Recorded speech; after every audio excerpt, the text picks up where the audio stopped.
Continuando aqui, meus irmãos, nosso último ponto. Como eu tinha mencionado há pouco, eu quero gastar um minuto aqui nesse último bloco, falando sobre essa questão da lei na perspectiva da crítica de Paulo.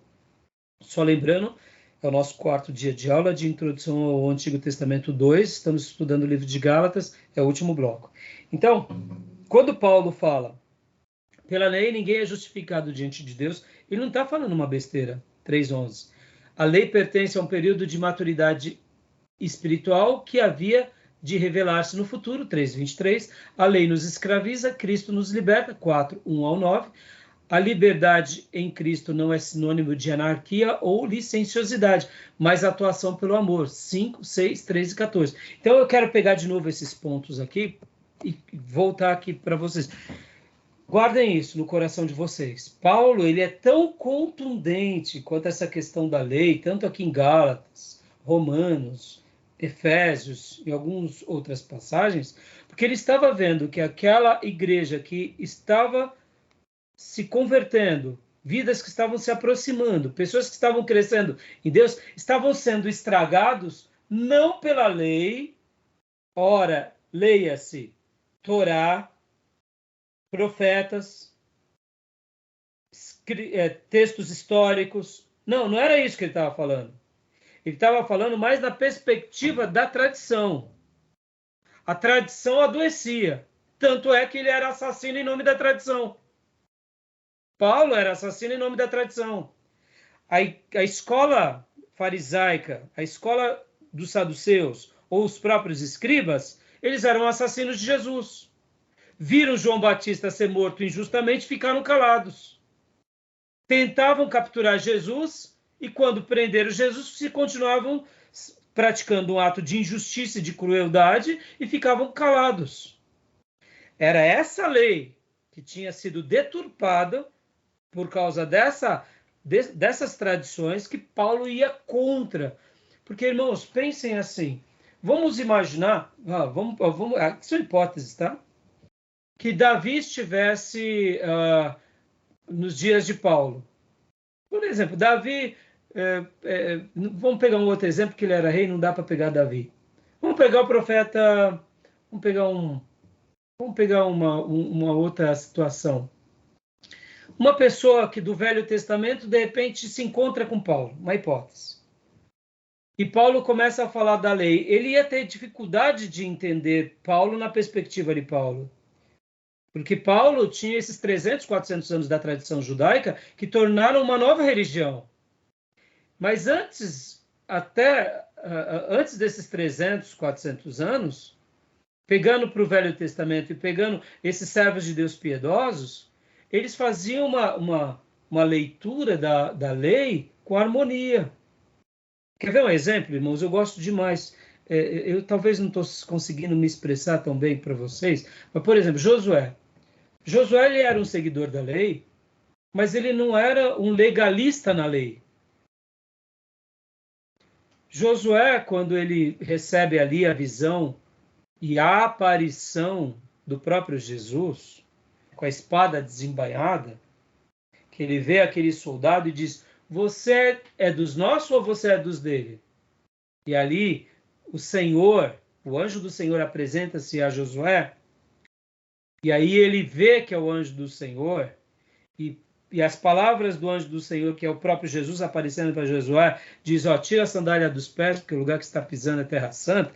Ele falou, é o chefe aqui em loco, aparecendo para mim, como o chefe apareceu lá na sarça para Moisés, só que lá foi só a voz na sarça. Agora aqui eu estou vendo o anjo do Senhor, ou seja, ele estava vendo Jesus ali. Olha que fantástico. Logo na sequência, ele dá uma palavra ao povo, se santifiquem, porque amanhã o Senhor fará maravilha. Ele não era legalista. Ele dava as instruções. E aí eles recebem as instruções de conquistar Jericó, conquista Jericó, depois ele dá uma instrução para derrotar a cidade de Ai, apanham, morrem gente, ele entra em crise, os homens de Deus entram em crise com ele também, o sacerdote, e vão buscar Deus. E aí descobre que tem algo errado no meio do acampamento. Ora, Josué não era legalista. ele tinha espaço para o perdão. Ele não age com legalismo com Acã. Ele dá chance para que Acã se arrependa. Acã não se arrepende. Ele dá chance para Raabe se arrepender. Ele recebe Raabe. Olha que interessante. No Velho Testamento, a gente vai ver isso o tempo todo. Os servos de Deus no Velho Testamento, quando eles têm certeza de algo de Deus, eles cumprem. Quando eles não têm, eles exercitam a graça. Eles não exercitam a lei pela lei o tempo todo, cegamente, religiosamente. Quando Salomão é indagado por aquelas duas prostitutas, que uma deita-se sobre o seu recém-nascido e morre, e ela vai lá, pega o recém-nascido da outra e troca, quando ele traz para si, ele poderia usar a lei pela lei, a acusação pela acusação. Porque se precisava de testemunha? Ora, você precisa de testemunha, ou senão você precisa de uma iluminação de Deus. Se você não tinha testemunha, se você não tinha iluminação de Deus, uma revelação, você não podia fazer nada. Pode ver que Salomão usa de um artifício da sabedoria que Deus tinha dado para ele, para discernir aquele problema. E então ele tem aquela ideia de pedir para que seja esquartejado a criança, mas é claro que é só uma ideia, ele não ia fazê-lo. E no momento que vai desferir, a mãe verdadeira diz não. Aí ele fala, pronto, essa é a mãe. Porque a mãe verdadeira quer a vida da criança. Ou seja, ou é Deus dando sabedoria ao servo, ou é Deus dando uma revelação, ou Deus dando uma palavra, ou Deus dando o quê? As testemunhas. Caso contrário, eles não exerciam juízo. Essa ideia da lei legalista, manda matar a qualquer motivo, é uma ideia da corrupção do gênero humano interpretando a lei, é onde surge a tradição. Por isso que a mulher que é catada em adultério, ela é apedrejada, ela é levada diante de Jesus, mas o homem que está em adultério não é. E a Bíblia falava que era para os dois. O problema não era o adultério, o problema é catar Jesus. Perceba, olha a tradição judaica, olha a lei, aonde ela chega, ao ponto da lei. Por isso que ela mata e ela adoece. Josué, ele tinha uma perspectiva da lei doce. As práticas cerimoniais. Era a motivação dele. Isso que eu quero dizer. A motivação de Davi, irmãos, não era uma motivação legalista. Gente, hoje é sábado, ninguém mexe em Israel. Não era legalista. Ele vivia uma vida sem legalismo. Pode ver que quando Deus mata Uzá, ele tem medo porque ele não sabe o que está fazendo. Ele fala assim, alguma coisa fizemos de errado. Não foi... Alguma coisa todos nós fizemos de errado. Não foi Deus que errou. Eles não eram legalistas. O mesmo fenômeno de Uzá com o rei Davi, naquele episódio da arca, se fosse nos dias de Jesus, meu irmão, ia morrer todo mundo, porque o Sinédrio ia se reunir e ia falar que a culpa é de Jesus, a culpa é de João Batista. Vocês estão entendendo aonde entra o dedo do ser humano na tradição? Por isso que Paulo ele é tão veemente contra a lei. Porque essa lei distorcida que virou uma tradição adoecia. Porque quando a gente vai ver o Velho Testamento, a gente não vê um conflito dos escritores, nem dos próprios profetas. Irmãos, os próprios profetas, quando eles profetizam, vamos pegar um exemplo de Jeremias para Jerusalém. Irmão, é doce. Jeremias para Jerusalém é doce, é misericordioso, dá uma palavra de esperança. Deus usa o profeta, leva ele até a olaria, pede para ele pôr um cinto, para ele enterrar um cinto. É doce, Deus insiste, a misericórdia não é legalista. Ora, o mesmo profeta Jeremias, que não é legalista, a escola rabínica nos dias do Novo Testamento é legalista. Totalmente diferente de Jeremias. Está entendendo? Dá para ver? Consegue compreender? Se Paulo fosse conversar com Jeremias ia falar, mas Paulo, a lei ela não é ruim. Porque a lei ela é repleta de graça, de misericórdia, ela é um caminho. Mas para Paulo, e a crítica de Paulo, aí talvez Paulo dizesse, não, eu sei, Jeremias, mas no seu caso, você está interpretando a lei da forma correta. O problema da lei é a lei nos nossos dias, essa lei que escraviza até cristãos. dessa lei que me fez me tornar um assassino, porque qualquer coisa que fosse contra o Deus de Israel ia matar, prender, e os meus líderes estavam endossando as minhas práticas. Assassinamos Estevão. Pense vocês, o Jeremias assassinando Estevão, dá para imaginar isso? Nunca. Jeremias jamais ia assassinar Estevão. Jeremias era um sacerdote, filho do grande sumo sacerdote Ilquias, jamais ia compactuar. O que Jeremias ia fazer? Jeremias ia ser parecido com João Batista. Profeta Isaías ia ser parecido com João Batista. Daniel ia ser parecido com João Batista. Estão entendendo, irmãos, que o João Batista é a correspondência mais bela dos profetas do Velho Testamento da lei em harmonia. Pode ver que a mensagem de João Batista é: se arrependam, há uma misericórdia, estou preparando o caminho. Mas raça de víboras, a palavra dura dele era para quem? Para os fariseus, que pegavam a lei de Deus e criaram um monstro. Tanto é que Jesus vem e, ao invés de ser adorado e aclamado pela religião judaica, Jesus foi hostilizado como o rabi errante. Entenderam? Então, percebam que quando Paulo ele é tão veemente nas suas cartas, é para desconstruir toda aquela tradição rabínica que se tornou uma heresia no meio do povo de Deus. Não era o lado bom da lei, não era o lado bom. Pode ver que Jesus cita a lei, Jesus cita Davi, Jesus cita os profetas. Por quê? Porque tem como citar, irmão, dá para fazer uma correspondência. Porque até na lei tem graça, até na lei tem misericórdia. Entenderam? Uma interpretação draconiana.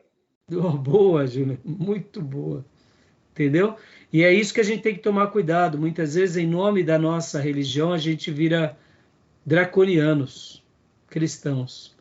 E agora, por exemplo, nessa questão homoafetiva, irmãos, aí onde, por isso que eu falei que eu queria gastar esse minuto aqui, porque o fato também de termos liberdade em Cristo não é sinônimo de anarquia ou licenciosidade.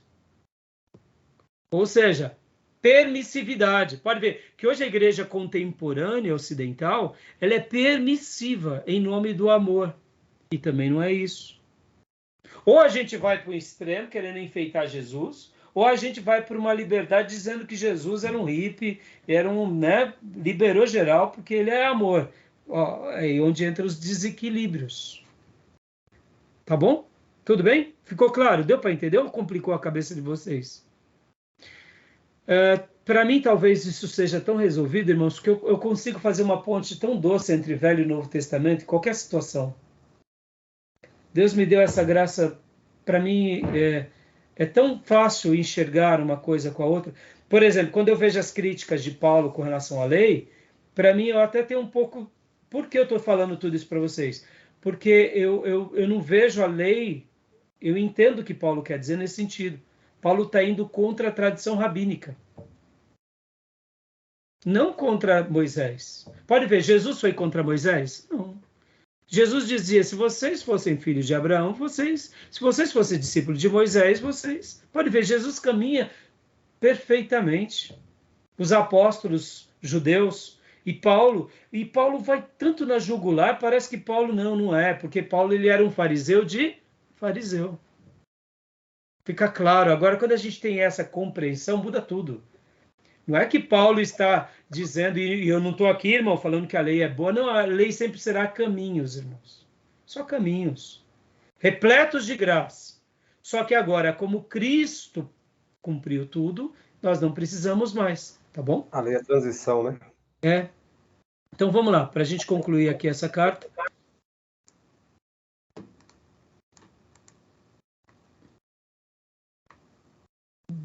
Leia para nós, Júnior, definição de heresia judaizante. Apareceu aí? Apareceu para você? Ah, sim, agora sim. Definição da heresia judaizante. Judaizantes são pessoas que, mesmo não sendo etnicamente israelitas, nem tendo passado por uma conversão formal ao judaísmo, seguem partes da religião e tradição judaicas. Para os judaizantes, o sacrifício de Jesus Cristo na cruz não é suficiente para a salvação espiritual dos homens, sendo também necessária a observância da lei mosaica para a remissão de pecados e a justificação, salvação diante de Deus.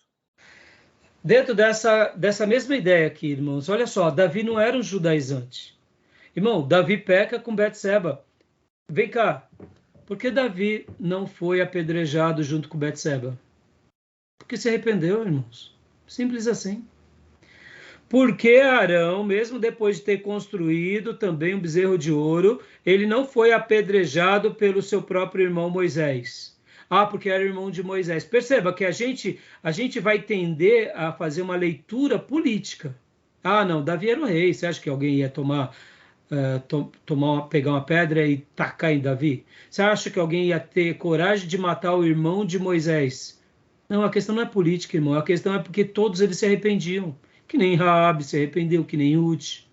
Então percebam que a leitura do Velho Testamento, a lei, ela não era algo apenas... Davi aguardava o Salvador. Davi prestigiava o Salvador. Assim como Moisés, assim como Abraão, assim como qualquer um do Velho Testamento. Os judaizantes são esses que podem até ter traços, tradições, mas eles negam o mais importante, em detrimento de alguns critérios. Podem ver que os saduceus, os fariseus, eles negavam Cristo, em detrimento das leis. Ou seja, as leis eram mais importantes que Cristo, sendo que Cristo cumpre a lei. Cristo é a salvação que nos justifica, que é aquele que nos salva e aquele que nos justifica. Mas quando eu ponho que a minha prática me justifica, eu estou desprezando o Salvador. Entendeu? Então, é muito interessante isso, né? Então, ficou claro? Tudo bem? Alguma dúvida, alguma pergunta? Ficou claro, sim. A lei e graça são princípios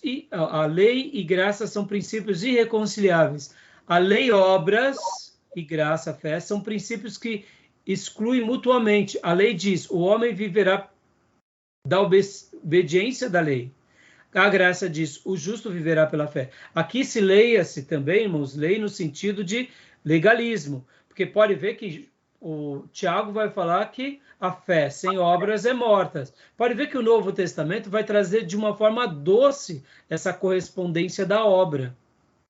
Pode ver que a obra faz parte, ela acontece, mas ela não é o resultado em si mesmo, né? É que essa lei que é tanto abordada nesse sentido, eu coloco a obra como mais importante. E não é, a gente sabe disso, né? É evidente que pela lei ninguém será justificado diante de Deus, porque o justo viverá da fé. Ora, a lei não é da fé, mas o homem que fizer estas coisas, por elas viverá, mostrando a importância que tudo começa pela fé. A gente vê isso em Abraão, né? O princípio inevitável da lei é a obediência absoluta de todos os seus mandamentos, algo que está além da possibilidade humana. Sabendo que o homem não é justificado pelas obras da lei, mas pela fé em Jesus Cristo, porquanto pelas obras da lei nenhuma carne será justificada. Lembrando que quando alguém praticava a lei, era pura e simplesmente um ato de fé. Em primeiro lugar, o que estava sobre o povo no Velho Testamento era a fé. A ideia rabínica que foi consolidada é que por meio das suas obras você é justificado, você é perdoado, né? A lei é transitória, a graça é permanente. Diante disso, verifica-se que os preceitos da lei constituem uma unidade do velho concerto abolido por Cristo. E aqui vai ter vários textos paulinos, né? Pode ver 2 Coríntios, Colossenses, Gálatas e Romanos, Efésios, Hebreus, tá bom? Aqui vem um esboço da obra aos Gálatas, a introdução, a fria saudação e repreensão rigorosa de Paulo, a autoridade apostólica de Paulo, seu evangelho foi recebido diretamente de Cristo, a contenda com Pedro e com os demais. Paulo era, né, Ele não só contendeu com Barnabé, não, foi com o chefe também. Paulo era demais, né? O que eu quero dizer de demais não é o fato da contenda, ele era muito resolvido, né, irmãos? A defesa e exposição da salvação somente pela fé, justificação somente pela fé, união divina pela fé, recepção do Espírito pela fé, filhos pela fé, liberdade pela fé, o serviço em compaixão e fé. Irmão, pode ver que tudo é fé, né? Isso lembra Abraão.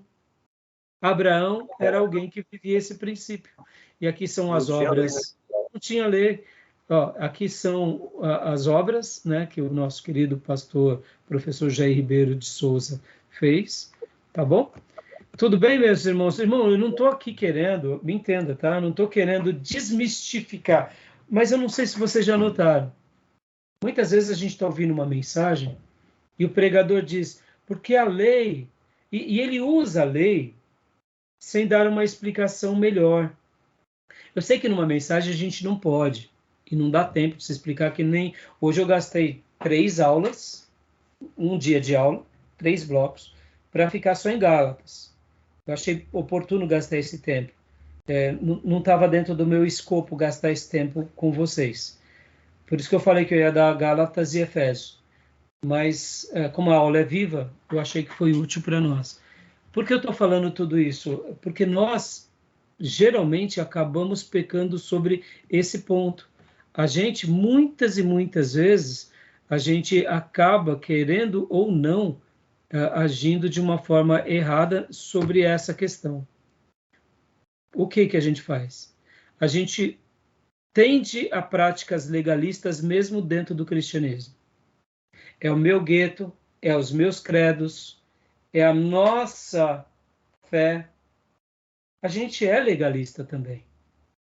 A gente rotula a irmã que tem saia, não tá vendo? Ela é antiquada, ela tá escravizada. Mas para ela vê como doutrina. Mas se a gente conseguir pôr na cabeça da irmã que usa saia, cabelo comprido, que isso não é um mandamento, que isso é um costume, e tirar dela o peso legalista e deixar ela, se ela conseguisse enxergar que aquilo é uma tradição, que não é uma boa tradição, mas é uma tradição, para eles é bom, mas livrar ele do jugo do pecado, a gente vai estar ajudando os nossos irmãos. Mas perceba, nós como batistas, metodistas, presbiterianos, rotulamos, não compreendemos, porque também a gente tem o nosso gueto. Ou seja, está dentro dos nossos critérios de fé, a gente endossa. Não está, a gente rotula. Quem era que rotulava? Os fariseus, os saduceus. Então, o que eu estou querendo gastar esse tempo e explicar para vocês é mais ou menos isso. O povo de Deus, ele e o mover de Deus, e o agir de Deus é muito maior do que a gente. Na igreja de Jesus em 2000 anos aconteceram coisas demais. Algumas a gente sabe, outras a gente não sabe, e a gente rotula demais. E tem hora que a gente precisa aprender a rotular menos. Paulo, quando ele faz as suas afirmações contra a lei, é porque ele estava falando para aquela igreja que tinha saído de uma sinagoga. Vocês têm que lembrar que a igreja nasce, em primeiro lugar, dentro de uma sinagoga, depois vira pequenos grupos, e aí os judeus continuam tentando colocar o quê? A lei não, eles continuam tentando colocar a tradição rabínica daqueles dias. Então, por isso que Paulo é tão contundente, porque é a maneira que eu enxergo, irmãos. Abraão está antes da lei e Abraão tinha graça. Os patriarcas estão antes da lei e eles tinham graça. Vem Moisés. Moisés foi agraciado. Olha a vocação de Moisés. Moisés era um assassino, irmãos. Começa por aí. Deus separa um assassino para ser o libertador. Pastor, quer graça maior que essa? Mas por que ele não foi, ele mesmo não se autopuniu? Porque ele se arrependeu, irmãos. Percebe? A gente não vê arrependimento na lei. Todo o Velho Testamento, quando o povo vai para o legalismo, é porque eles estão fazendo da lei de Deus um livro seco, sem graça. Aí quando a gente faz uma leitura mais mais agraciada, a gente vai para o lado da politicagem. Não, irmãos. Por que o profeta Jonas não foi fulminado quando pecou? Porque ele pecou bastante. Em primeiro lugar, de não ir. E depois foi um profeta rabugento. Por que Deus não castiga? Porque é graça, irmãos. A graça está no Velho Testamento. O Espírito Santo estava atraindo. Ora, se Deus estava tendo paciência com os ninivitas, que eram cruéis, por que Deus não ia ter com Jonas? Entenderam? Pastor, e a punição do povo judeu em Samaria e depois em Jerusalém? Ô, meus irmãos, quer mais graça que essa? Deus levanta tantos profetas, Deus levanta uma escola em Samaria, que prega para aquele povo durante décadas e séculos. E Deus levanta essa mesma escola em Jerusalém, com profetas maravilhosos, e 2 grandes profetas, que é o profeta Isaías, profeta da corte, e o profeta Jeremias. E isso é o quê? É graça, é misericórdia. Pastor, por que Deus não destruiu Acabe? Porque a graça também estava sendo derramada sobre Acabe e até sobre Jezabel. Eles desprezaram. Dá para ver como que é diferente? A gente começa a ver o Velho Testamento também com a graça. Agora, é claro, eles tinham critérios, eles tinham um caminho. E aí veio Jesus e cumpre a lei. E vem Paulo e é liberto daquela tradição infernal. E agora ele está vendo a sua igreja, que é uma igreja repleta de graça, virar o que é uma igreja repleta de tradição farisaica, repleta de tradição baseada nos ensinamentos dos saduceus, dos ensinamentos dos escribas. E isso tudo traz indignação. Então, qual que é a melhor maneira de romper? Falando e dando um golpe na jugular. Mas quando a gente estuda a tradição judaica, a gente começa a ter uma compreensão melhor. A gente começa a entender melhor essa situação. Pastor, por que o senhor está gastando todo esse tempo? Estou estudando porque aqui é seminário. Na igreja não dá para gastar esse tempo todo, porque senão as irmãzinhas vão ficar doidas. Para falar, pastor pirou. Tá bom, meus irmãos? Beleza? Alguma dúvida, algum comentário, meus irmãos? Beleza, pastor. Se tiver dúvida, fale, converse, né, dialogue, porque o que mais a gente quer é tentar esclarecer, não complicar. Não estou aqui falando que a gente vai ser legalista, viu, irmão? Nem vai ter arca, chofar, candelabro, não é nada disso. Aqui somos mensageiros da graça, do Cristo. Tá bom? Ok. Beleza, meus irmãos? Amém. Alguma pergunta? Não? Amém. Então, tudo certo. Então, até quinta, querendo Deus, que Deus nos abençoe em nome de Jesus. Tá bom, meus irmãos? Continuem orando pela nossa irmã Cleusa, para que ela em breve volte ao seu lar, volte à classe, tá bom? Mande uma mensagem para ela, ela vai ficar muito feliz. Amém. Tá bom? Então, graça e paz, meus irmãos. Deus abençoe. Amém. Semana abençoada aí para vocês e nos vemos quinta. Amém. Deus abençoe. Graças a Deus, pessoal. Bom descanso. Até mais. Boa noite. Amém. Deus abençoe.